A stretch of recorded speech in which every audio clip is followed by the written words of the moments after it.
The moment Katherine Davis opened her mouth at the town meeting in Albuquerque, New Mexico territory, every man in the room turned to stare at her as if she had sprouted horns, and that was exactly when she knew her life was about to change forever. "This is absurd," Katherine said, her voice carrying across the dusty church hall despite the disapproving glares. "You cannot simply refuse to build a schoolhouse because you think the children should be working instead of learning. That is how we end up with a town full of people who cannot read their own property deeds." The mayor, a portly man named Hutchinson with an impressive mustache and an even more impressive opinion of himself, held up his hand as if she were a child needing to be silenced. "Miss Davis, this is a matter for the men to discuss. The economics of such an endeavor require a level of understanding that what?" Katherine interrupted, rising from her seat in the back row. "That my female mind cannot grasp. I keep the books for my father's mercantile, Mayor Hutchinson, and I can tell you exactly how much revenue this town generates from the ranches, the mining operations, and the trade routes. I can also tell you that we have more than enough in the town coffers to build a modest schoolhouse without raising taxes a single cent." A murmur rippled through the crowd. Some men nodded thoughtfully, but others looked scandalized that she had dared to speak up again. Katherine's father, Robert Davis, sat beside her with his head in his hands, though whether from pride or embarrassment she could not quite tell. "That may be," Hutchinson said, his face reddening, "but your opinion, while noted, is not what we require at this juncture. Perhaps you should leave such matters to those with experience in governance." "Experience in governance or experience in keeping women silent?" Katherine shot back. The room erupted. Half the men shouted their disapproval while the other half seemed torn between agreement and social expectation. Katherine felt the familiar burning in her chest, the same one she had felt her entire 22 years of life whenever someone told her she should be quieter, more demure, less opinionated. Her father tugged at her sleeve. "Katie, please sit down." But Katherine was not finished. "I have prepared a full accounting of the town's finances and a proposal for the schoolhouse construction. If anyone would like to review actual numbers instead of baseless assumptions, I will be at the mercantile all week." She gathered her skirts and walked out of the church hall with her head held high, even as she heard the whispers following her like a dust storm. "Too opinionated for her own good," someone said. "Never going to find a husband with that mouth," said another. "Robert Davis should have raised her better," added a third voice that made her father flinch.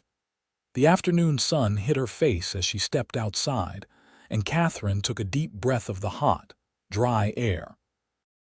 The New Mexico territory in the summer of 1878 was unforgiving in many ways, but at least the land did not judge her for speaking her mind. The desert stretched out beyond the town's edge, wild and untamed, and sometimes Katherine felt a kinship with it.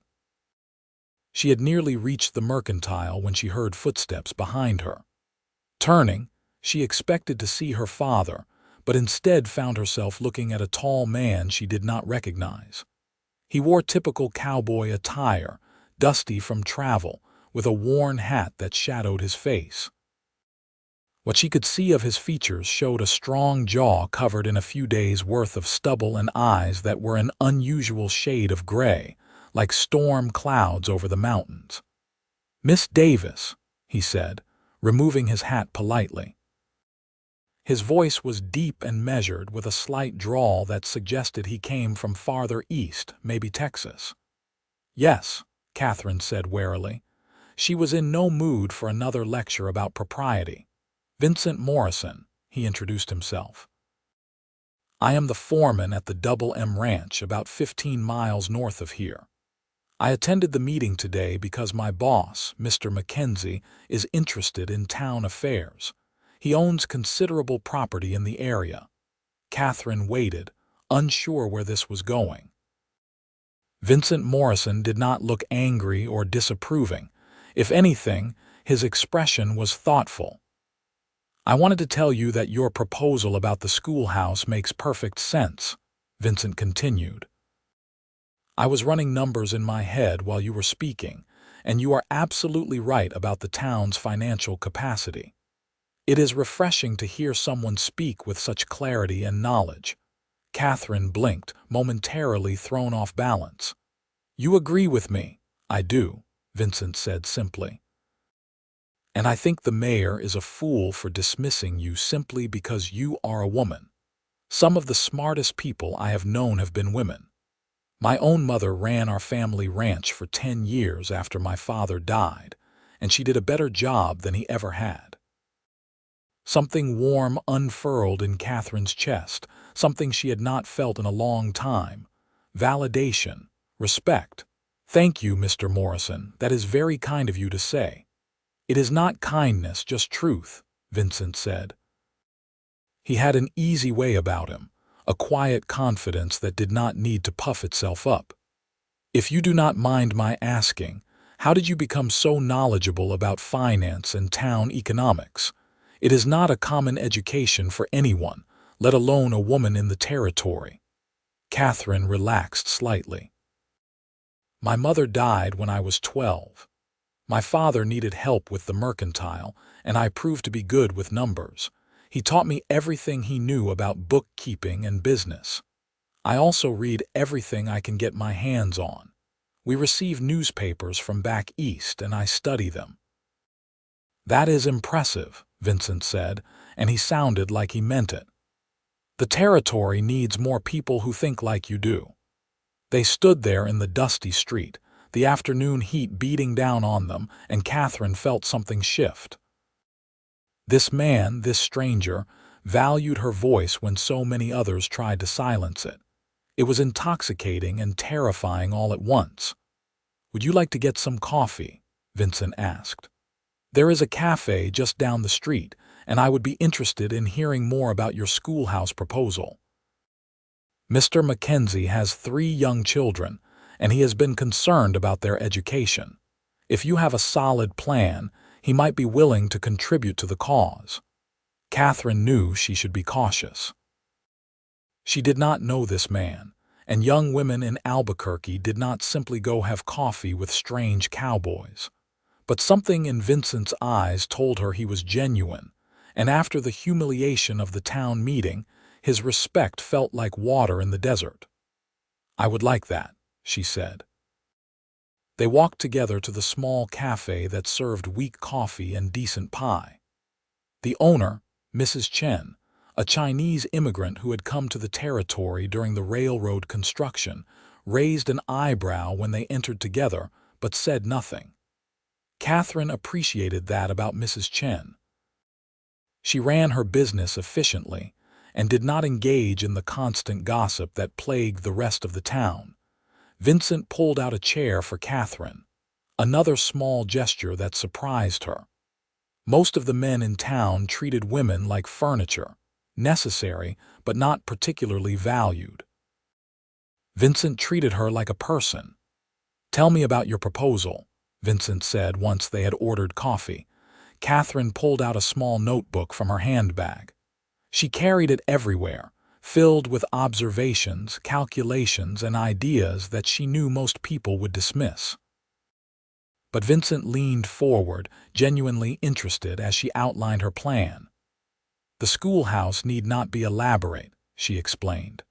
"A simple structure with a good roof, windows for light, a stove for winter, and basic furniture.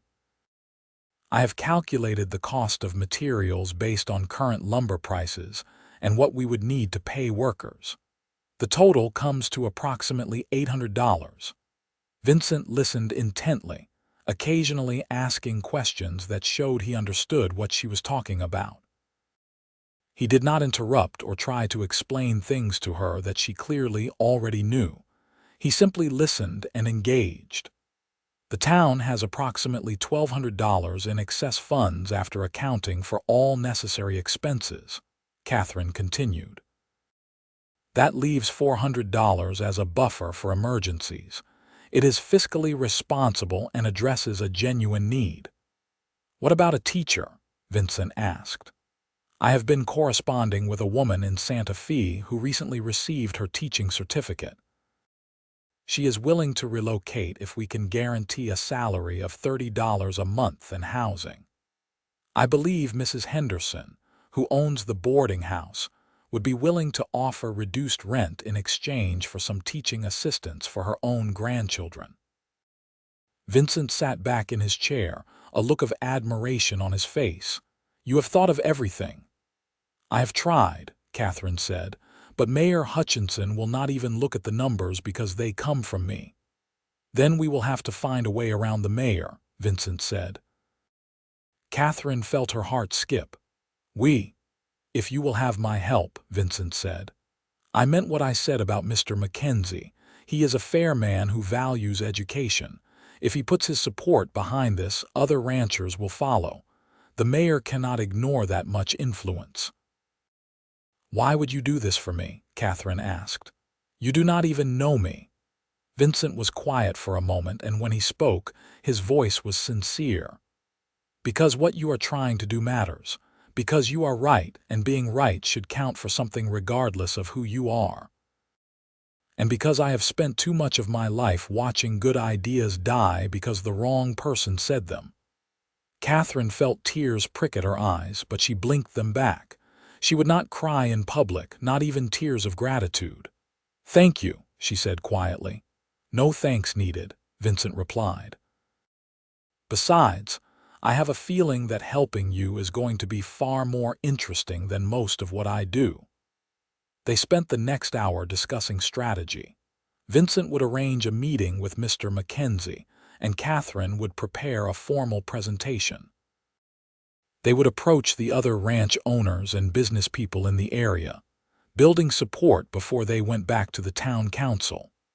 As the sun began to lower in the sky, casting long shadows across the dusty street, Vincent walked Katherine back to the mercantile. Her father was inside, helping a customer, but he looked up when they entered and his expression was difficult to read. Papa, this is Vincent Morrison, Katherine said. He is the foreman at the Double M Ranch. Robert Davis came around the counter, wiping his hands on his apron. He was a tall man, still strong despite being in his 50s, with graying hair and kind eyes that looked tired. Mr. Morrison, he said, shaking Vincent's hand. What brings you to our establishment? Your daughter, actually, Vincent said, and Katherine felt her cheeks warm. She gave a compelling presentation at the town meeting today, and my employer might be interested in supporting her schoolhouse initiative.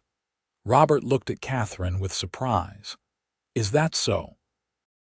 Mr. Morrison values ideas based on their merit rather than who presents them, Katherine said pointedly. Her father had the grace to look somewhat ashamed. Katie, you know I support your intelligence and capability, but you also know how this town is. I worry about you making enemies. Papa, if speaking the truth makes enemies, then perhaps those are enemies worth having, Katherine said. Vincent cleared his throat. Mr. Davis, if I may, your daughter's proposal is one of the most well-reasoned plans I have encountered in my years in the territory. She should be proud of the work she has done, and you should be proud of her. Robert looked at Vincent for a long moment, then at his daughter, and something in his expression softened. You are right, Mr. Morrison. I am proud of her. I always have been. I just wish the world was kinder to women who speak their minds. The world will not change unless we change it, Vincent said simply. Those words hung in the air like a promise. Katherine felt something stirring in her chest, something she had not allowed herself to feel in a very long time. Hope, perhaps, or maybe something even more dangerous. Vincent tipped his hat. Miss Davis, Mr. Davis, I should be heading back to the ranch before dark. Miss Davis, would it be acceptable if I called on you again in a few days, once I have spoken with Mr. Mackenzie? That would be acceptable, Katherine said, trying to keep her voice steady. "Good day, then," Vincent said, and with another polite nod he left the mercantile. Katherine watched him go through the window, this tall cowboy who had appeared out of nowhere and treated her like her opinions mattered. Her father came to stand beside her. "He seems like a decent man," Robert said carefully. "He is different from the others," Katherine replied. "Different how?" Katherine turned to look at her father. "He listened, Papa, really listened, not just waiting for his turn to talk or to tell me why I am wrong. He valued what I had to say." Robert put his arm around his daughter's shoulders. "Then he is indeed a rare man. Be careful, Katie. A man like that could capture your heart before you even realize it is happening." But as Katherine went back to her ledgers and accounts, she suspected her heart was already in danger. For the first time in her life, someone had made her feel like her voice was not just tolerated but genuinely valued. That was a powerful thing, more powerful than she had imagined. 3 days later, Vincent returned to the mercantile just as he had promised. Katherine was helping a rancher's wife select fabric when she saw him through the window, riding up on a handsome chestnut horse. Her heart did an embarrassing little jump that she tried to ignore. Vincent tied his horse to the post and entered the store, removing his hat. He had cleaned up since their last meeting, his face freshly shaved and his clothes less dusty, though still practical. He looked, Katherine had to admit, quite handsome.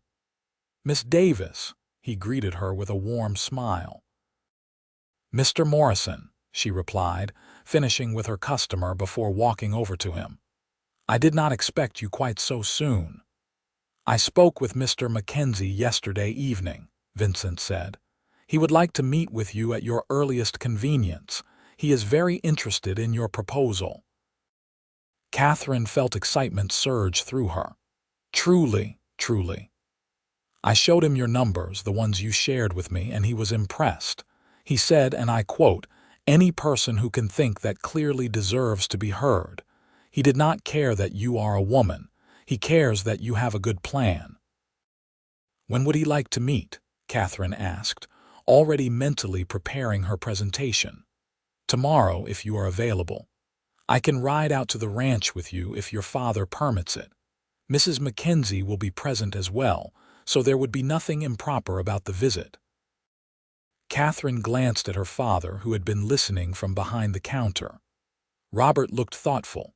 "Katie, you know how to handle a horse well enough, and if Mrs. Mackenzie will be there, I suppose there is no harm in it." "Then I will go," Katherine said decisively. "I will come by at 8 in the morning if that suits you," Vincent said. "The ride takes about 2 hours, and Mr. Mackenzie suggested we arrive before the heat of the day becomes too oppressive." "8 will be perfect," Katherine agreed. That evening, Katherine carefully prepared her materials. She rewrote her proposal in her neatest handwriting, double-checked all her calculations, and even practiced her presentation aloud in her bedroom. She told herself that her thoroughness had nothing to do with wanting to impress Vincent Morrison, and everything to do with professional pride. She also found herself spending more time than necessary selecting what to wear. The practical part of her brain said to wear her usual day dress, sturdy and sensible. But another part, a part she had long suppressed, wanted to look nice. She finally settled on her blue cotton dress, the one that her father said brought out her eyes. It was still practical enough for riding but prettier than her everyday wear. Vincent arrived precisely at 8, leading a gentle mare alongside his own horse. "I borrowed her from the ranch," he explained. "She has an easy temperament and will give you no trouble." Katherine appreciated his thoughtfulness. Some men would have assumed she could not ride, or worse, would have insisted she ride in a wagon like a delicate flower. Vincent simply provided her with a good horse and trusted her capability. They rode out of Albuquerque as the morning sun climbed higher, painting the desert landscape in shades of gold and red. The terrain was beautiful in its harshness, all mesas and scrub brush and endless sky. Katherine had lived in the territory her entire life, but she never tired of the view. "Have you always lived in New Mexico?" Vincent asked as they rode. "All my life," Katherine said. "My parents came here in 1856 before I was born. My father saw opportunity in the growing towns. What about you? I can tell from your accent you are not from here originally." "Texas," Vincent confirmed. "I grew up on a ranch outside of Austin. After my father died, my mother eventually remarried, and the ranch went to my stepfather. He was a good man, but I wanted to make my own way. I came to New Mexico about 5 years ago and started working for Mr. Mackenzie. He has been generous and fair, and I have learned a great deal about managing a large operation." "Do you ever miss Texas?" Katherine asked. Vincent considered the question. "Sometimes, but I have found that home is less about place and more about purpose. I have purpose here." They rode in comfortable silence for a while, the only sounds the horses' hooves on the packed earth and the occasional cry of a hawk overhead. Katherine found herself stealing glances at Vincent, noticing the easy way he sat in the saddle, the calm assurance in everything he did. "Can I ask you something?" Vincent said eventually. "Of course. Why does the schoolhouse matter so much to you? I understand the practical reasons, but I sense there is something more personal in it for you." Katherine was surprised by his perceptiveness. "You are right," she admitted. "When my mother died, I was fortunate that my father valued my education enough to teach me himself. But I have watched other girls in this town grow up with no opportunities, no way to expand their minds or their futures. They are married off young to men who see them as servants and broodmares, and they never get to discover what they might have been capable of." Her voice had grown passionate, and she tried to rein it in, but Vincent was nodding. "That is what I thought," he said. "You are fighting for others, not just for yourself. That makes it even more admirable." "My father says I am too idealistic," Katherine said. "That I should accept the world as it is rather than trying to change it." "The world needs idealists," Vincent said firmly. "Otherwise, nothing would ever improve. The people who accept things as they are never built anything worth having." Katherine felt that warmth in her chest again, that dangerous feeling of being understood. She had known this man for only a few days, but he seemed to see her more clearly than people she had known her entire life. The Double M Ranch appeared on the horizon about an hour later, a sprawling operation with a large main house, several barns, and extensive corrals. Cattle dotted the landscape, and Katherine could see several cowboys working in the distance. Vincent led her to the main house, a well-built structure with a wide porch and flower boxes that suggested a woman's touch. A tall man emerged as they dismounted, followed by a petite woman with dark hair and a warm smile. "Mr. Morrison, Miss Davis, welcome," the man said. This had to be Mr. Mackenzie, a man in his early 40s with an air of quiet authority. "Thank you for making the journey." "Mr. Mackenzie, Mrs. Mackenzie, this is Miss Katherine Davis," Vincent introduced her. Mrs. Mackenzie came forward and took Katherine's hands. "Please call me Margaret. Vincent has told us so much about you and your wonderful proposal. Come inside out of this heat." The interior of the house was surprisingly refined for a ranch, with comfortable furniture and books lining the shelves. Katherine noticed several children's toys scattered about, evidence of the young family that Vincent had mentioned. They settled in the parlor, and Mrs. Mackenzie poured lemonade while Katherine spread out her materials on the low table. Mr. Mackenzie listened intently as she went through her proposal, asking intelligent questions and examining her figures carefully. "This is excellent work, Miss Davis," he said when she finished. "Vincent was right to bring this to my attention. I want my children to have proper education, and I know other families in the area feel the same. The question is how to overcome Mayor Hutchinson's resistance, Margaret said. She had a sharp intelligence in her eyes that Katherine recognized. Here was another woman who thought about things beyond household management. I have been considering that, Katherine said. The mayor holds his position because the town council votes him in, and the council is made up of business owners and landowners. If we can convince enough of them that the schoolhouse is in their best interest, we can either change the mayor's mind or change the mayor. A political campaign, Mr. Mackenzie said, looking impressed. You do think comprehensively, do not you? I have learned that good ideas are not enough, Katherine said. You need strategy and support. They spent the next hour discussing tactics. Mr. Mackenzie would talk to other ranchers, many of whom had children needing education. Margaret offered to organize the ranch wives, a force that the men tended to underestimate. Vincent suggested approaching the businesses that would benefit from construction contracts. We should also emphasize how this benefits the entire community, Katherine added. Educated children become capable adults who can build businesses, manage properties, and contribute to growth. This is an investment in the future of the town. You should be the one presenting this to the council, Mr. Mackenzie said. No one can articulate it as well as you can. Katherine felt doubt creep in. They did not listen to me before. They will listen when you have the backing of the most influential people in the territory, Mr. Mackenzie said firmly. Let us make sure you have that backing. As they prepared to leave, Margaret pulled Katherine aside. My dear, do not let the small-minded people of this world make you doubt yourself. You have a brilliant mind and a compassionate heart. Those are gifts, not flaws. Thank you, Katherine said, feeling tears threaten again. Sometimes I wonder if I am fighting a battle I cannot win. The battles worth fighting are often the hardest ones, Margaret said. And from what Vincent tells me, you are not fighting alone anymore.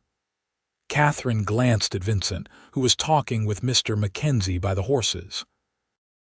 As if sensing her gaze, he looked over and smiled, and Katherine felt her heart do that traitorous jump again. The ride back to Albuquerque felt different. The mission had been successful, but more than that, Katherine felt a connection growing between her and Vincent that went beyond their shared cause.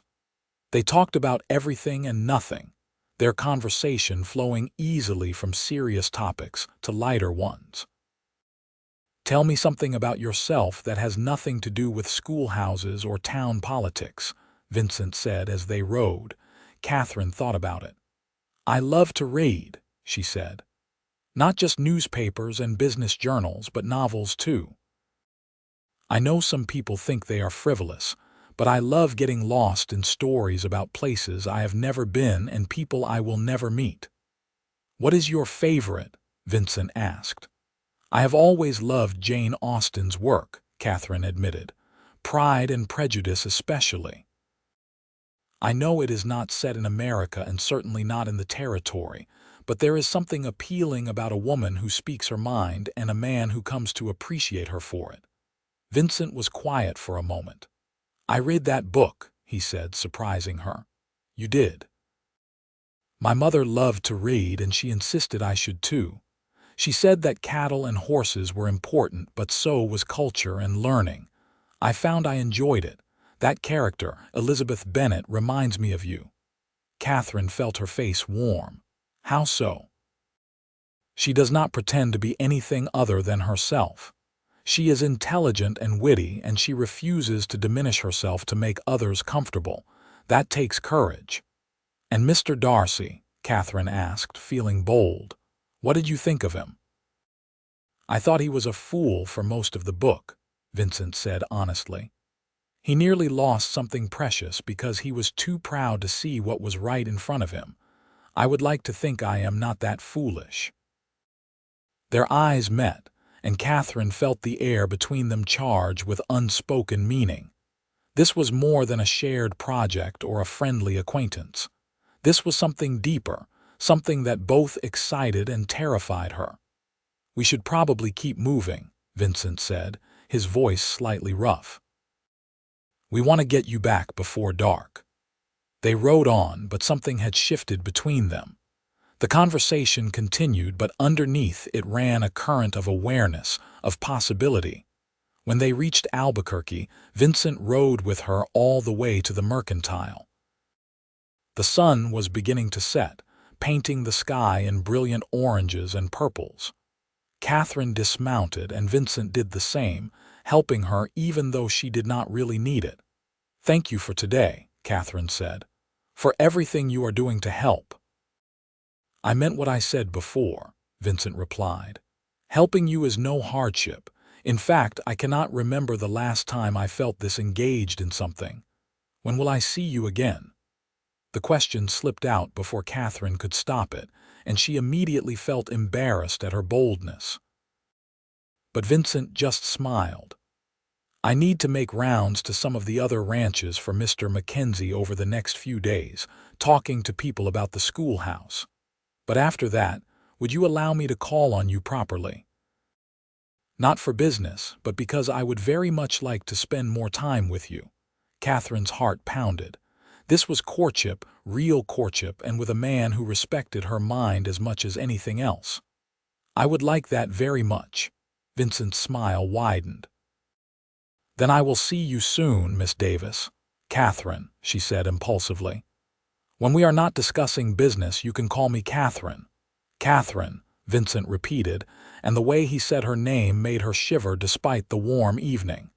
"Then you should call me Vincent." "Vincent," she tried, and liked the way it felt. He mounted his horse, tipped his hat to her one more time, and rode off into the fading light. Katherine stood there watching until he disappeared, her hand pressed to her chest where her heart was still racing. Her father was waiting inside, organizing stock on the shelves. He looked up when she entered, his expression questioning. "How did it go?" he asked. "Very well," Katherine said. "Mr. and Mrs. Mackenzie are going to support the schoolhouse initiative. They are going to help build support among the ranchers and their families." Robert nodded slowly. "That is good news. And Mr. Morrison, what is his role in all of this?" Katherine tried to keep her voice neutral. "He is helping coordinate the effort." Her father gave her a knowing look. "Katie, I have known you for 22 years. I can tell when something is affecting you. That young man is more than just a political ally, is he not?" Katherine sighed. There was no point in hiding it from her father. "He is different, Papa. He listens to me. He values my opinions. He does not try to make me feel small or wrong for speaking my mind." "That is a rare quality in a man," Robert admitted. "But Katie, be careful. I do not want you to get hurt." "I am always careful," Katherine said. "No, you are always brave," her father corrected. "There is a difference. Brave people get hurt more often because they dare to feel things deeply." Katherine knew he was right, but she also knew it was too late for warnings. Something had taken root in her heart, something that grew stronger each time she saw Vincent, each time he looked at her like she was someone worth listening to. Over the next 2 weeks, Vincent was true to his word. He visited the various ranches and businesses in the area, building support for the schoolhouse. He sent Katherine regular updates via Messenger, and each note made her smile. They were professional on the surface, reporting on conversations and commitments, but there was always a personal line or two at the end, asking how she was or sharing something he thought she might find interesting. Katherine spent her time preparing an even more comprehensive proposal and gathering support in town. She talked to the women, many of whom had been told their entire lives that they had no voice in public matters. She found allies in unexpected places, like Mrs. Chen at the cafe and the widow Mrs. Patterson, who ran the boarding house. These women had built their own lives through determination and intelligence, and they understood what Katherine was fighting for. Finally, Vincent sent word that he would be returning to Albuquerque and asked if he might call on her on Sunday afternoon. Katherine spent far too long deciding what to wear, finally settling on her green dress with the lace collar that her mother had made years ago. Vincent arrived at 2 in the afternoon, freshly shaved and wearing clean clothes that were clearly his best. He had flowers, wildflowers picked from the desert, which Katherine found far more charming than if he had bought something expensive. "I thought we might go for a walk," Vincent suggested, "if your father approves." Robert, who had been not so subtly observing from the back room, came forward. "You will keep to the main streets where people can see you," he said, but his tone was not unkind. "And have her back before supper." "Of course, sir," Vincent agreed. They walked through the dusty streets of Albuquerque, past the church and the saloon, the general stores and the blacksmith shop. People stared, as Katherine knew they would. A young, unmarried woman walking with a man was fodder for gossip, but she found she did not care as much as she should have. "I have good news," Vincent said as they walked. "We have commitments from 7 ranching families to support the schoolhouse, both financially and politically. Mr. Mackenzie has also convinced several of the mining companies to contribute. We have nearly $1,500 pledged." Katherine stopped walking, stunned. "1,500? Vincent, that is almost twice what we need." "I know," Vincent said, looking pleased with himself. "Which means we can build a better schoolhouse with more room and better materials. We can also guarantee the teacher's salary for the first 3 years without needing to rely on uncertain town funding." "This is incredible," Katherine said, feeling tears of joy prick her eyes. "I cannot believe you did this." "We did this," Vincent corrected. "None of those people would have contributed if you had not created a solid, sensible plan. They believe in the project because you made them believe in it." They had reached the edge of town, where the buildings gave way to open desert. The view stretched out endlessly, all red rock and blue sky. Vincent gestured to a large, flat rock and they sat down, looking out at the landscape. "Can I tell you something?" Vincent said after a moment. "Anything," Katherine replied. "When I first saw you at that town meeting, standing up and speaking your mind despite all those men trying to silence you, I thought you were the bravest person I had ever seen. And the more I have gotten to know you, the more I am convinced of it. You are extraordinary, Katherine." Katherine felt her breath catch. "Vincent, I am just doing what feels right." "That is what makes it extraordinary," Vincent said. He turned to face her fully, his gray eyes intense. "Most people do not do what feels right if it makes them unpopular. You do, every time, without hesitation. You are brilliant and passionate, and you do not apologize for taking up space in the world. I have never met anyone like you." "I have never met anyone like you either," Katherine said softly. "You are the first man who has ever made me feel like being myself is not something I need to hide or diminish. You make me feel valued." "You should always feel valued," Vincent said. "Anyone who tries to make you feel otherwise is a fool." They sat there on that rock as the afternoon sun beat down, and Katherine felt something settle in her chest, something peaceful and right. This man, this cowboy who had ridden into her life so unexpectedly, had changed everything. He had not saved her or rescued her because she did not need saving. Instead, he had stood beside her, amplified her voice instead of talking over it, and valued her exactly as she was. "Katherine," Vincent said, his voice serious, "I know we have not known each other long, but I need you to know my intentions. I am not playing games or passing time. When I spend time with you, It is because I am trying to determine if you might feel the same way about me that I am beginning to feel about you." Catherine's heart raced. "And how do you feel about me?" Vincent reached out and took her hand, his rough cowboy fingers gentle around hers. "I feel like I've been waiting my whole life to meet someone who challenges me and inspires me in equal measure. I feel like every conversation with you opens up new ways of thinking. I feel like when I am with you, I am the best version of myself because you make me want to be better." "Vincent," Catherine whispered, overwhelmed. "You do not have to say anything right now," Vincent said quickly. "I do not want to pressure you, I just wanted you to know where I stand." But Catherine did want to say something. "I feel the same way," she admitted. "I have spent so much of my life being told I am too much or too difficult or too opinionated. But when I am with you, I feel like I am exactly enough. You do not just tolerate me, you celebrate me. That is a gift I never expected to receive." Vincent's face broke into a wide smile, genuine joy lighting up his features. "Then we are in agreement. We are courting properly and officially." "We are," Catherine confirmed and felt giddy with the acknowledgement of it. They sat together as the sun moved across the sky, talking about everything and nothing.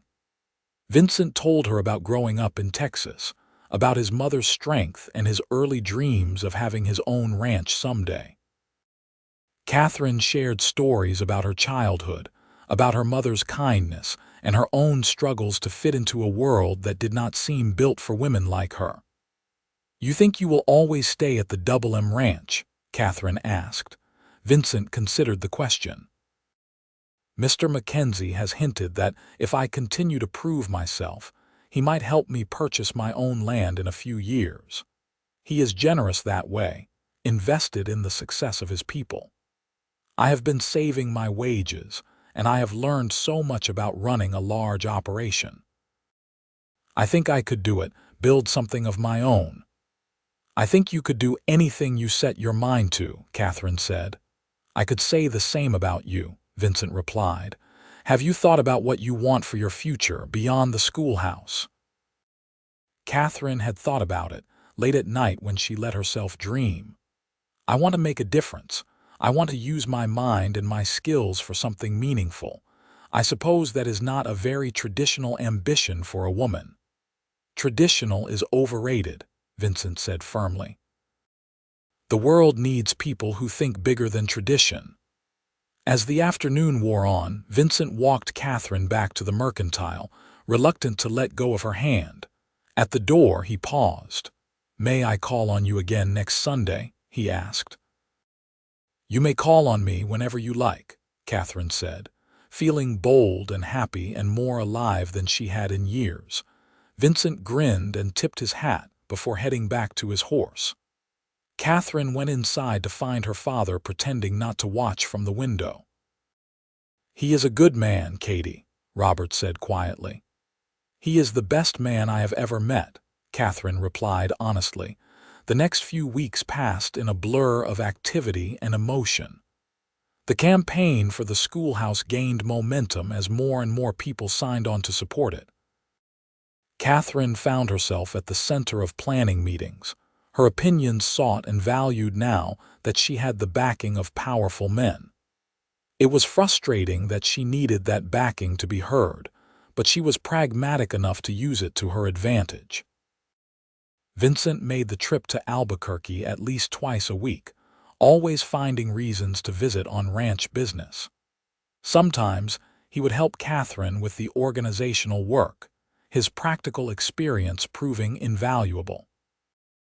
Other times they would simply spend time together, walking or talking or sitting in companionable silence. Catherine found herself falling deeper in love with each passing day. Vincent was patient and kind, strong but never domineering. He asked her opinion on everything from ranch management to territorial politics, genuinely interested in what she thought. When they disagreed, which was rarely, he argued his point respectfully and listened when she argued back. The town gossips had a field day with their courtship, of course. Katherine heard the whispers, saw the judgmental looks. Some people said Vincent must be soft in the head to court such an opinionated woman.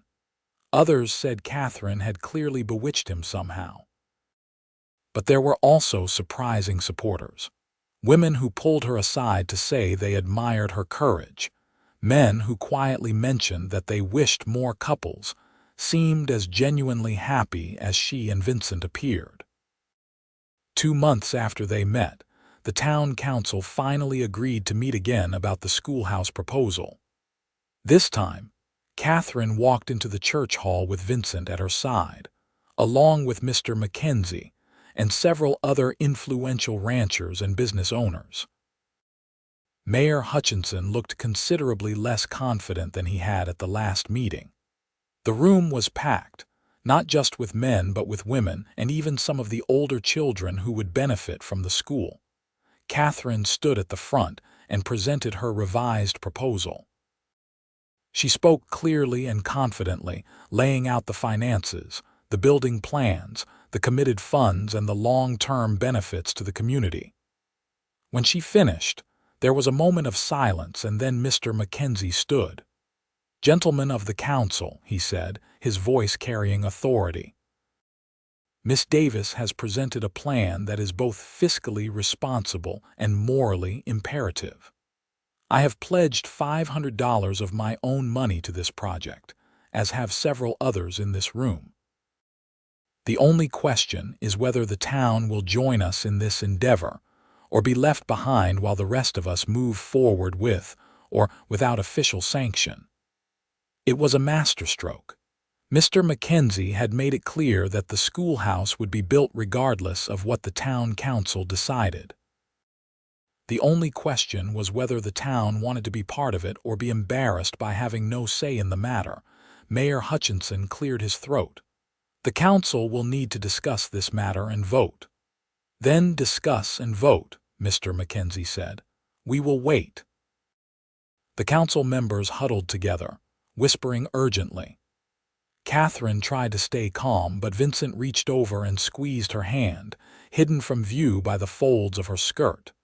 The simple gesture steadied her. Finally, the mayor turned back to the assembly. "The council has decided to approve the schoolhouse project. We will contribute $400 from town funds and provide the land adjacent to the church for construction." The room erupted in applause. Katherine felt tears streaming down her face, but these were tears of joy and relief. She had done it. They had done it, and the children of Albuquerque would have a proper school. Vincent pulled her into an embrace, right there in front of everyone, and Katherine did not care who saw. This moment was theirs, the culmination of hard work and shared belief. "You did it," Vincent whispered in her ear. "We did it," Katherine corrected, echoing his words from weeks before. The celebration spilled out into the street after the meeting. People who had supported the project gathered together, making plans and sharing excitement. Mrs. Chen announced free coffee and pie at her cafe for everyone involved. An impromptu party formed. Katherine found herself surrounded by women thanking her, men shaking her hand, and children excited about the prospect of school. It was overwhelming and wonderful validation that her voice had mattered, that speaking up had been worth the risk. As the evening wore on and people began to drift home, Vincent found Katherine sitting on the church steps, looking tired but radiant. "How are you feeling?" he asked, sitting beside her. "Like I could sleep for a week," Katherine admitted, "but also like I could take on the world." "I believe you could," Vincent said. "Katherine, watching you these past months has been the greatest privilege of my life.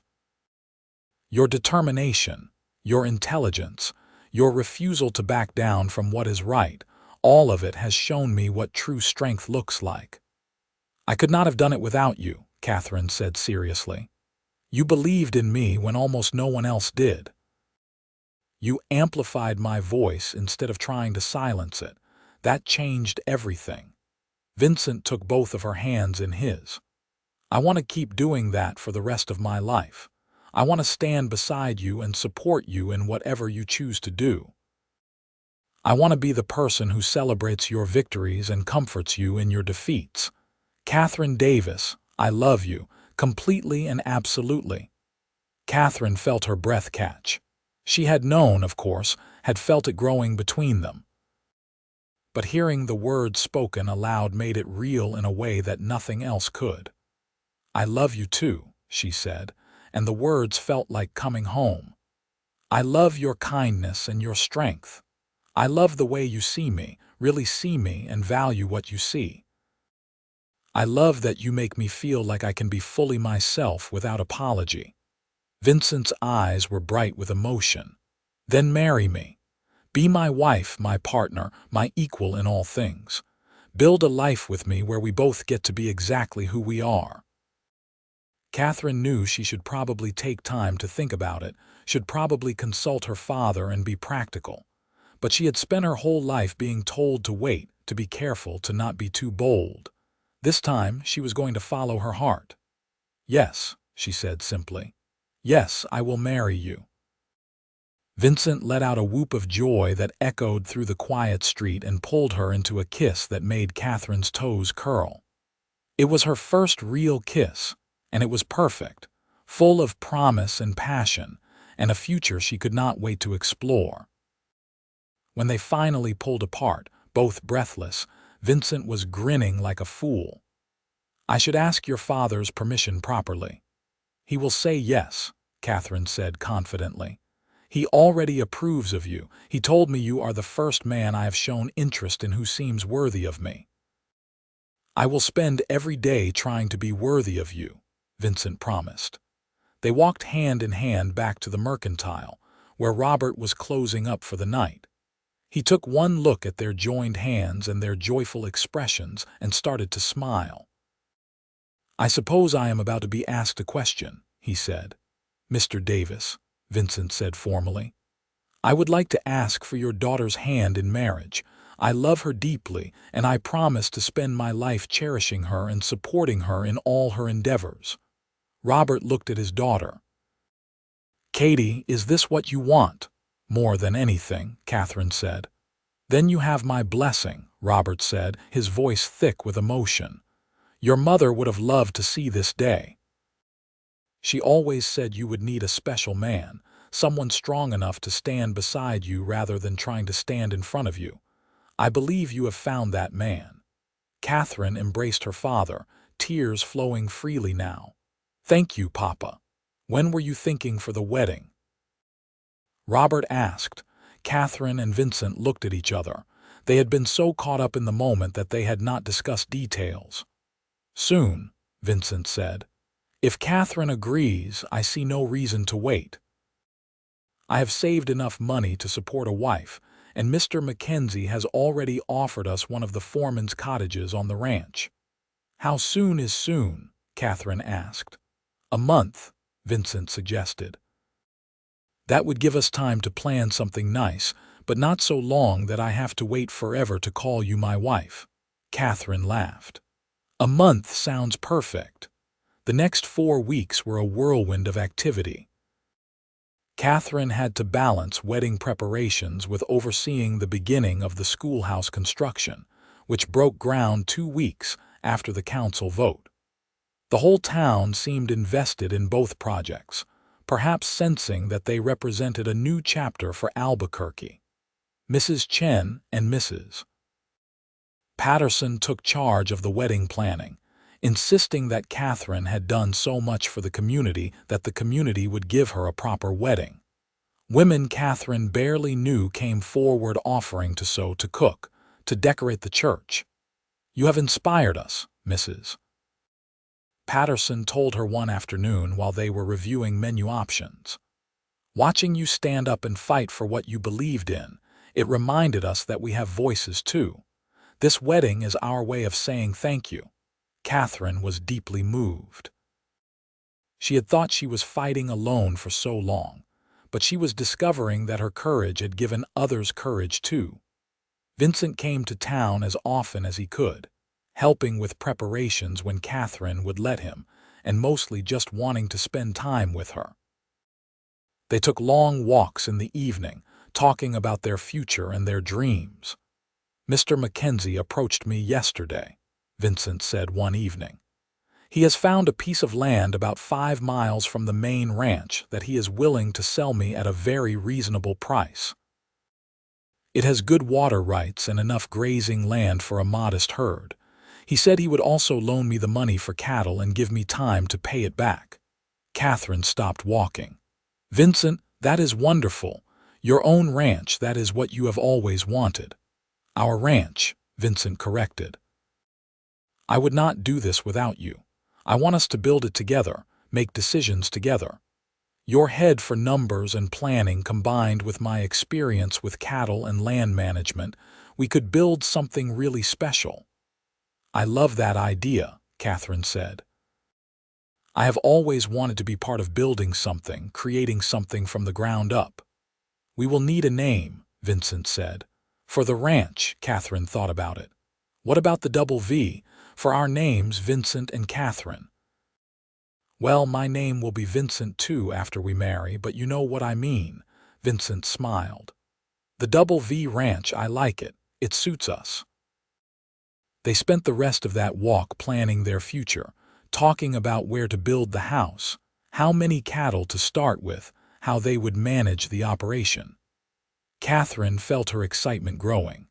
This was not just becoming a wife, which the world saw as a woman's ultimate purpose. This was becoming a partner in a real enterprise, using her skills and intelligence alongside the man she loved. The night before the wedding, Katherine sat with her father in the mercantile after closing. The store was quiet, just the two of them among the shelves and barrels and dry goods that had been the backdrop of her entire life. "Are you nervous?" Robert asked. "A little," Katherine admitted. "Not about marrying Vincent, I am absolutely certain about that. But about leaving here, leaving you, starting something new, it feels momentous." "It is momentous," Robert said. "But Katie, you are ready for this. You have always been ready to take on the world. I am grateful that you found someone who wants to take it on with you rather than trying to hold you back." "What will you do without me here to help?" Katherine asked, feeling guilty. "I will hire someone," Robert said practically. "It is time I did anyway. Katie, you were never meant to spend your life behind this counter. You were meant for bigger things. Your mother knew it the day you were born. You came into this world hollering your displeasure at the top of your lungs, and you have not stopped making your voice heard since." Katherine laughed through her tears. "I miss her." "So do I," Robert said quietly. "Every single day, but I see her in you, in your strength and your compassion and your refusal to let the world make you small. She would be so proud of the woman you have become and the man you have chosen." They sat together in comfortable silence for a while longer, father and daughter, saying goodbye to one chapter before beginning the next. The wedding took place on a brilliant October morning when the heat of summer had finally broken and the air had turned crisp and clear. The church was packed with people, far more than Katherine had expected. It seemed like the entire town had turned out, along with families from the surrounding ranches. Katherine wore her mother's wedding dress, carefully preserved and altered to fit. It was simple but elegant, cream-colored silk with delicate embroidery that her mother had done by hand. She carried wildflowers, the same kind Vincent had brought her on their first official courtship call. Her father walked her down the aisle, his arm steady under her hand. Vincent stood at the front of the church wearing his best suit, his eyes fixed on her with such love and admiration that Katherine felt her heart might burst. The ceremony was traditional but meaningful. When Vincent said his vows, promising to love, honor, and cherish her, his voice was strong and sure. When Katherine said hers, she added her own words. "I promise to be your partner in all things, to stand beside you in times of joy and hardship, to build a life with you where we both can be fully ourselves." The preacher smiled at the addition, and Vincent squeezed her hands, his eyes bright. When they were pronounced husband and wife and Vincent kissed her, the church erupted in cheers and applause. Katherine Morrison, she thought, testing out her new name in her mind. She had been afraid that marriage would mean losing herself, but with Vincent, she felt more herself than ever. The reception was held in the churchyard, with tables of food and a small band playing lively music. People danced and laughed and celebrated, the whole community coming together. Mr. and Mrs. Mackenzie congratulated them warmly, and Margaret pulled Katherine aside. "You are going to do wonderful things," Margaret said. "Both of you together, I can feel it." "Thank you for all your support," Katherine said. "I could not have made the schoolhouse happen without you." "The schoolhouse was all you, my dear," Margaret said. "We just helped you get the stubborn men to listen. Speaking of which, have you heard? They are talking about putting you on the school board once it is established." Katherine's eyes widened. "Truly, truly. Whether they admit it or not, people have realized that you know what you are doing. Your voice matters, Katherine. Never forget that." As the afternoon wore on, Katherine and Vincent prepared to leave for the ranch. They would spend a few days alone in the foreman's cottage before Vincent needed to return to his duties. A small honeymoon before they started their new life in earnest. Katherine changed out of her wedding dress into traveling clothes, and Vincent brought the wagon around. The crowd gathered to see them off, throwing rice and shouting well wishes. As they pulled away from the church, Katherine looked back at the town she had known her entire life. The schoolhouse was already taking shape, its frame visible against the sky. Her father stood at the edge of the crowd, waving. Friends and neighbors, people who had doubted her and people who had supported her, all wished her well. "Any regrets?" Vincent asked as they headed out of town. Katherine turned to look at her husband, this good man who valued her voice and her mind and her heart. "Not a single one." The ranch was quiet when they arrived in the early evening. Vincent had prepared the cottage for them, and Katherine was touched to find wildflowers on the table and the house clean and welcoming. "Welcome home, Mrs. Morrison," Vincent said, lifting her over the threshold. Katherine laughed, giddy with joy and possibility. "I never thought I would be the kind of woman who cared about traditions like this." "You get to choose which traditions matter to you," Vincent said, setting her down gently. "That is the beautiful thing about building our own life. We get to decide what it looks like." They spent their first night as husband and wife talking and laughing and discovering each other in new ways. Vincent was gentle and patient, making sure Katherine felt safe and cherished. When they finally fell asleep in each other's arms, Katherine felt a peace she had never known before. The next few days passed in a blissful haze. They explored the land that would become their ranch, making plans and dreaming big. Vincent taught Katherine about reading the landscape, finding the best places for water and shelter. Katherine shared her ideas about keeping detailed records and planning for growth. "We make a good team," Vincent said as they stood looking out over what would soon be their property. "The best team," Katherine agreed. When they returned to the main ranch and Vincent resumed his duties, Katherine threw herself into learning everything she could about ranch operations. She spent time with Margaret Mackenzie, who had her own role in managing the ranch's finances and household. She worked alongside the ranch hands, earning their respect through her willingness to learn and work hard. She also continued her involvement with the schoolhouse project, making the ride to Albuquerque once a week to check on progress and meet with the school board. True to what Margaret had said, Katherine was appointed to the board, the first woman to hold such a position in the territory. Some people grumbled, but most recognized that she had earned it. The teacher, Miss Sarah Wilson, arrived from Santa Fe in November, and Katherine helped her get settled. Sarah was a practical woman in her 30s who had taught in several frontier schools.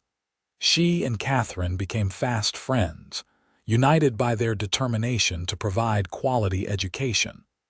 The schoolhouse opened its doors in January of 1879, 4 months after Katherine and Vincent's wedding. 23 children attended on the first day, ranging in age from 6 to 14. Katherine stood in the back of the room, watching Miss Wilson begin the first lesson, and felt tears of joy streaming down her face. Vincent slipped his hand into hers. "You changed the world," he whispered. "We changed this little corner of it," Katherine corrected. As winter turned to spring, Katherine and Vincent prepared to move to their own land. Mr. Mackenzie had finalized the sale and loan, and construction on their house was beginning. It would be modest, just 4 rooms to start, but it was theirs. One evening in March, as they sat planning the layout of their ranch, Katherine realized she had something to tell Vincent. She had been fairly certain for a few weeks now, but she had wanted to wait until she was absolutely sure. "Vincent," she said, interrupting his thoughts about fence lines, "I have some news." He looked up, immediately attentive. "What kind of news?" "The good kind, I hope," Katherine said, suddenly nervous. "I am with child. The baby should come in September."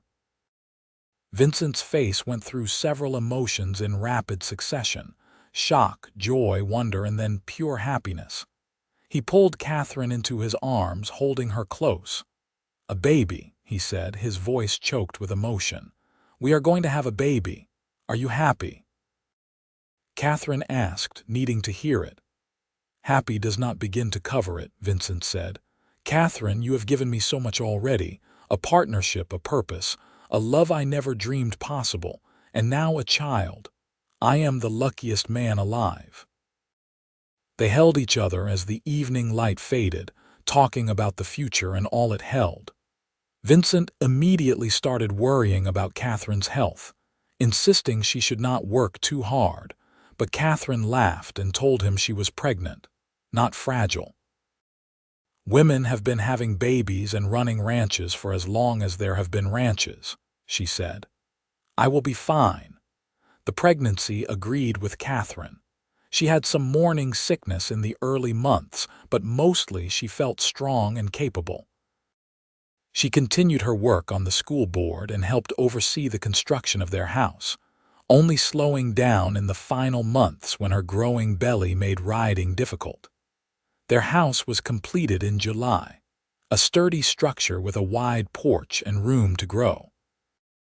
They moved in with help from the Mackenzies and some of the ranch hands, filling the space with simple furniture and the few possessions they owned. "It is perfect," Katherine said, standing in the main room of their new home. "It is ours," Vincent said, wrapping his arms around her from behind, his hands resting on her swollen stomach. "And it is just the beginning." Their son was born on a cool September evening with Margaret Mackenzie serving as midwife. The labor was long and difficult, but Katherine was strong, and when she finally held her baby boy in her arms, she felt a love so fierce it took her breath away. "He is perfect," Vincent said, his voice full of wonder as he looked at his son. "What should we name him?" They had discussed names but never settled on one. Now, holding this tiny human they had created, Katherine knew. "Robert," she said, "after my father. Robert Vincent Morrison." "Robert," Vincent repeated, touching his son's tiny hand. "Welcome to the world, Robert." The first year of Robert's life was exhausting and wonderful. Katherine learned to balance motherhood with her other responsibilities, though she had to admit it was harder than she had anticipated. But Vincent was a true partner, taking night feedings when he could, changing diapers without complaint, and supporting Katherine when she felt overwhelmed. The Double V Ranch grew slowly but steadily. They started with a small herd of cattle, and focused on building a reputation for quality stock and honest dealing. Katherine kept meticulous records, tracking every expense and every sale, ensuring they stayed profitable even as they reinvested in the ranch. When Robert was 2, the school board asked Katherine to take on a larger role, helping establish a curriculum that would serve the growing town. She accepted, bringing Robert with her to meetings when she needed to, and finding that many of the other board members had softened their attitudes about women in leadership. "You have proven yourself time and again," one of the older ranchers told her. "Even the most stubborn among us cannot deny that you have a gift for organization and planning." Vincent's reputation grew too. His skill with cattle and horses became known throughout the territory, and ranchers began seeking his advice. He and Katherine worked together seamlessly, each bringing their strengths to their growing operation. In 1882, when Robert was 3, Katherine became pregnant again. This time she knew what to expect, and the pregnancy was easier. Their daughter, Elizabeth Margaret Morrison, named for the literary heroine Katherine loved and the woman who had supported her dreams, was born in the spring. Robert was fascinated by his baby sister, insisting on helping with everything. Katherine watched her son's gentle care of Elizabeth and felt her heart swell. They were raising children who would grow up seeing partnership and equality as normal, who would value voices regardless of gender. The schoolhouse thrived, and by 1883 they needed to expand to accommodate the growing number of students. Katherine spearheaded the fundraising effort, and this time, no one questioned her leadership. The expansion included a library, something Katherine had dreamed of from the beginning. "Books change lives," she told the committee. "They certainly changed mine." Vincent supported every endeavor just as he had promised. When Katherine wanted to start a lending library at the ranch for the families who lived too far from town to access the school library easily, he built her shelves and helped her organize. When she proposed starting a women's reading group, he made sure she had time by taking the children on Saturday afternoons. The Double V Ranch prospered. By 1885, they had tripled their original herd and purchased additional land. They employed several ranch hands and had built a reputation as fair employers who valued hard work and integrity. Katherine still attended every school board meeting, even as the children grew, and the ranch demanded more of her time. Education remained her passion, and she worked tirelessly to ensure every child in the area had access to quality schooling. On their 10th wedding anniversary, Vincent surprised Katherine with a trip to Santa Fe. It was the first time they had been away from the ranch and the children for more than a day, and Katherine felt simultaneously guilty and excited. "The children will be fine with Margaret," Vincent assured her as they rode the train north. "You deserve a break, and I want to spoil my wife." Santa Fe was vibrant and bustling, so different from their quiet ranch life. Vincent had booked them a room in the finest hotel, and they spent 3 days exploring the city, visiting museums and shops, eating in restaurants, and simply enjoying each other's company. On their last evening, they walked through the plaza as the sun set, hand in hand like they had been all those years ago in Albuquerque. "You remember the first time we walked together?" Katherine asked. "I remember everything about meeting you," Vincent said. "I remember thinking that I had never met anyone so brave or so brilliant. I remember feeling like my life had been waiting to start until that moment." "I felt the same way," Katherine admitted. "You made me feel like all the parts of myself that the world told me were wrong were actually right. You valued my voice when everyone else wanted to silence it." Vincent stopped walking and turned to face her.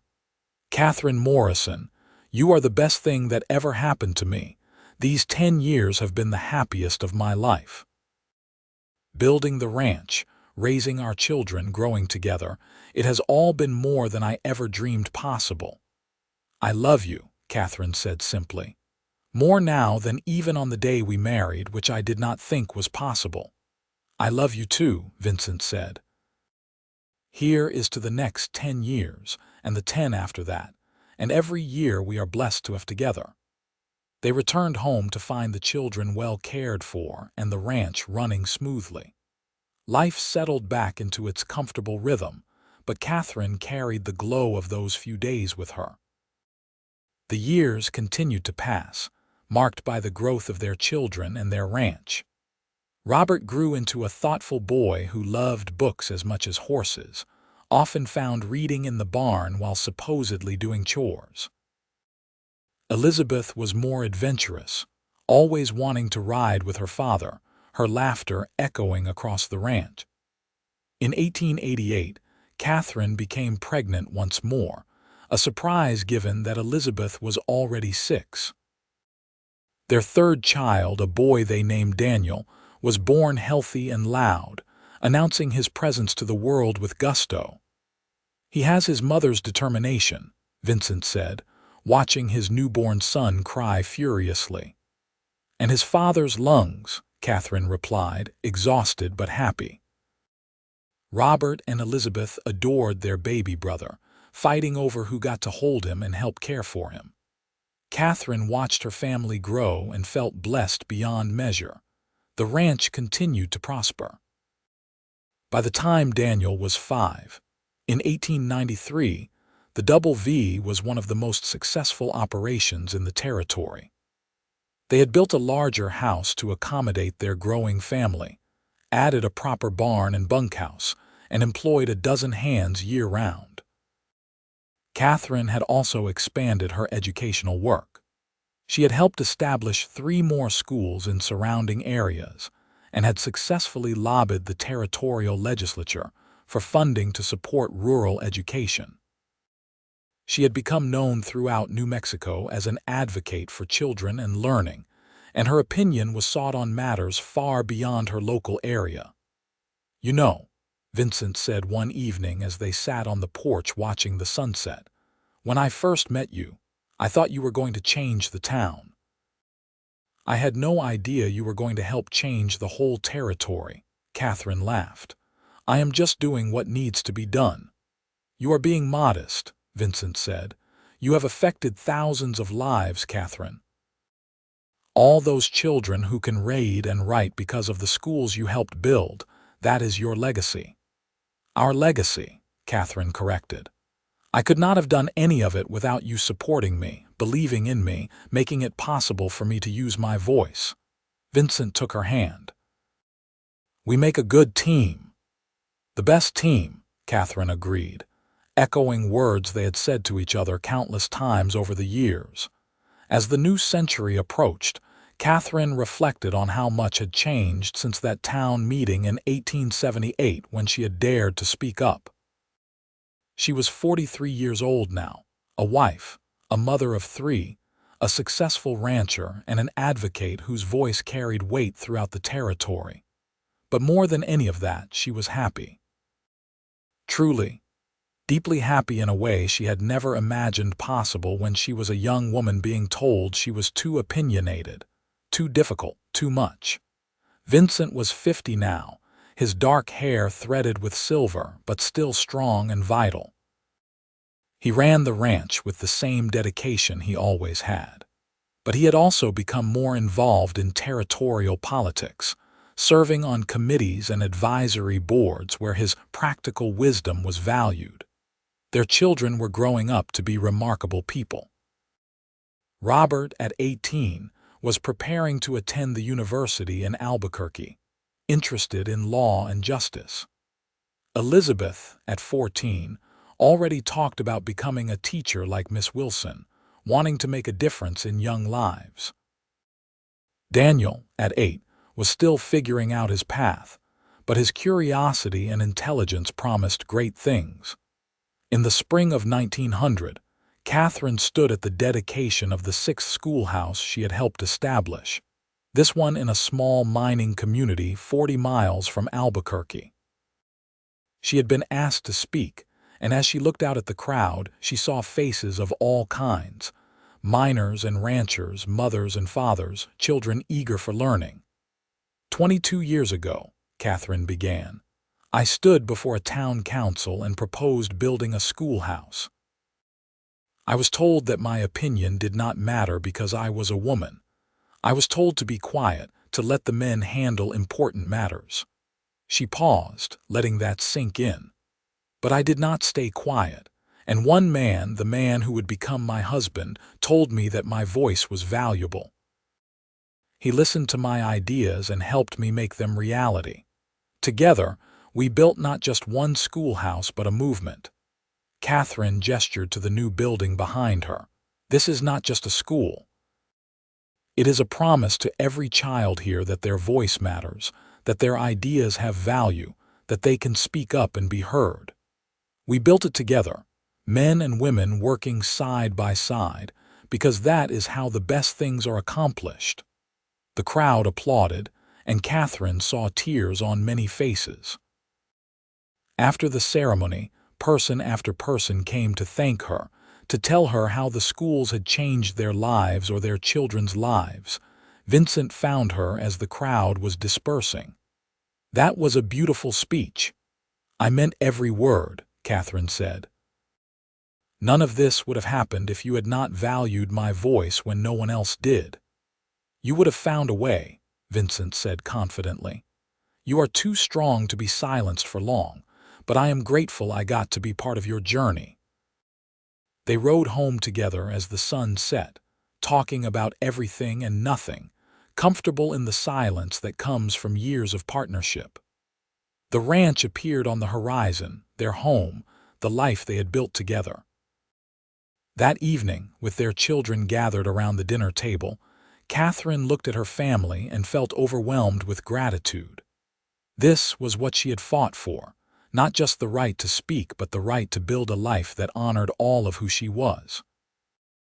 Robert was talking about his plans for university, his eyes bright with excitement. Elizabeth was arguing passionately about why girls should be allowed to study the same subjects as boys. Daniel was asking 1,000 questions about everything, his curiosity unending. Vincent caught Katherine's eye across the table and smiled, that same warm smile that had made her heart skip all those years ago. They had built this together, this loud, opinionated, loving family. This ranch that prospered through partnership. This legacy of education and opportunity. After the children went to bed, Katherine and Vincent sat on the porch as they did most evenings, watching the stars emerge in the vast New Mexico sky. "What are you thinking about?" Vincent asked. "Everything," Katherine said. "How far we have come. How different my life is from what I thought it would be." "Better or worse?" Vincent asked, though his tone suggested he knew the answer. "So much better," Katherine said. "Better than I ever dreamed possible. You know what the best part is?" "What?" "I never had to make myself smaller to fit into your life. You made room for all of me, the opinionated, passionate, ambitious parts along with everything else. That is the greatest gift anyone has ever given me." Vincent pulled her close. "You made me better too. You challenged me to think bigger, to care about more than just cattle and land. You showed me what true partnership looks like." They sat together under the stars, two people who had found in each other exactly what they needed. The cowboy who valued her voice, and the woman who refused to be silenced, had built something beautiful together. As the years continued to pass, their partnership only deepened. When New Mexico achieved statehood in 1912, Katherine was invited to be part of the celebration, recognized for her contributions to education throughout the territory. Robert was a successful lawyer by then, fighting for justice and fairness. Elizabeth had indeed become a teacher and was running one of the schools Katherine had helped establish. Daniel had taken over the daily operations of the Double V Ranch, working alongside his aging father. Katherine and Vincent were in their 50s now, slowing down but still active and engaged. They had grandchildren, the next generation carrying forward the values they had worked so hard to instill. One evening, as they celebrated their 35th wedding anniversary surrounded by family, Katherine stood to make a toast. 35 years ago, I married a man who saw me not as I was supposed to be, but as I actually was. He valued my voice when the world told me to be silent. He stood beside me when others tried to hold me back. He made room in his life for all of me, never asking me to be less than I was. She turned to Vincent, her eyes bright with tears and love. "You are the best decision I ever made, Vincent Morrison. You are my partner, my love, my home. Thank you for 35 years of building this beautiful life together." Vincent stood and took her hand. "Katherine, you are the bravest, most brilliant person I know. You have changed lives, built schools, raised incredible children, and made me happier than I ever thought possible. I would do it all again in a heartbeat." Their family applauded and cheered. This loud, loving group that existed because two people had dared to build a partnership of equals in a world that said such things were impossible. As Katherine looked around at her children and grandchildren, at the life she and Vincent had created, she thought back to that young woman at the town meeting who had refused to be silenced. She had been right to speak up, right to fight for what she believed in, right to hold out for a partner who would value her voice. The world had told her she was too opinionated, too difficult, too much. But Vincent had seen the truth. She was exactly enough, exactly right, exactly herself. And together, they had built something that would last long after they were gone. Their legacy was not just in the schools they had helped build or the ranch they had created. It was in the children they had raised to believe in equality and partnership, in the grandchildren who grew up seeing women and men working side by side. It was in every person who had been empowered to use their voice because Katherine had used hers. As the evening drew to a close and the family began to drift away, Vincent and Katherine found themselves alone on the porch once more, in the spot where they had spent so many evenings over the years. "You have any regrets?" Vincent asked, a question he had asked many times over the years. "Not a single one," Katherine replied, the same answer she always gave. "You? Only that I did not meet you sooner," Vincent said. "But then again, maybe we met exactly when we were supposed to." Katherine leaned her head on his shoulder, comfortable and content. "I think you are right. We met when we were both ready to build this life together." They sat together as the stars emerged and the night settled around them, two people who had found in each other exactly what they needed. The cowboy who valued her voice and the woman too opinionated to be silenced had created a love story for the ages, one built on mutual respect, shared dreams, and the courage to build a partnership of equals. Their story would be passed down through generations, a reminder that true love does not ask you to be smaller, but celebrates you being fully yourself. That the right partner amplifies your voice rather than trying to silence it. That together, two people can change the world, one schoolhouse, one ranch, one brave choice at a time. And as Katherine Morrison sat on that porch with her husband of 35 years, watching the New Mexico stars shine down on the land they had built together, she knew that every fight had been worth it, every challenge had meaning, and every moment of being too opinionated had led her exactly where she was meant to be. Home.